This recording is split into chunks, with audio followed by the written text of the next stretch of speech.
In order to become good at a sport, we have to learn and practice particular skills for it.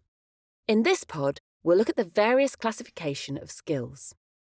Let's begin by defining some key terms. A skill is a learned action of behaviour with the intention of bringing about predetermined results, with maximum certainty and minimum outlay of time and energy. Ability is an inherited stable trait that determines an individual's potential to learn or acquire a new skill. A person with a naturally high ability will learn their chosen sport with greater ease. Finally, a trait is a distinguishing quality or characteristic belonging to a person. Skills can be classified in a variety of ways. The classification of a skill will depend on the characteristics they share. One of the first ways a skill can be classified is by considering if it is a basic skill or a complex skill. Basic skills are simple and do not require much concentration. An example is throwing and catching a ball.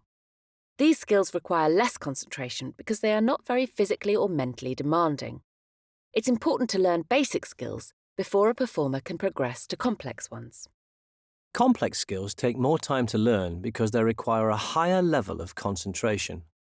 An example of a complex skill is the pole vault.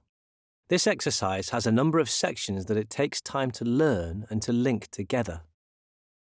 The second way a skill can be classified is by considering if it is an open skill or a closed skill.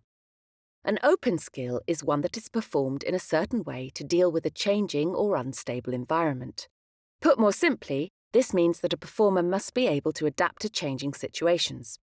A football player has to dodge around defenders with a ball. In fact, most game activities require the performers to use a range of open skills.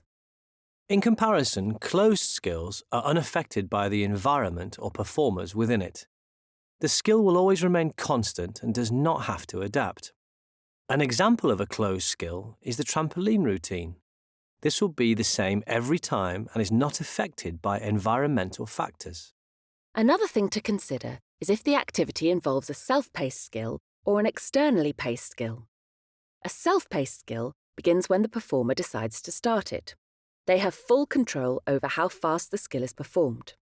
Externally paced skills are those that are started in response to an external factor. In other words, the environment, or even an opponent, dictates the speed of the skill. An example is when a goalkeeper in hockey is trying to save a penalty flick. Finally, we must consider if the activity involves gross movement skills or fine movement skills. Gross movement or gross motor skills require the use of large muscle groups in the body to perform the skill. They involve large, powerful movements with the arms, legs, feet, or even the whole body. An example is the high jump. Fine movement or fine motor skills involve small and precise movements. They require high levels of accuracy and use a small group of muscles. An example is when spin bowling in cricket.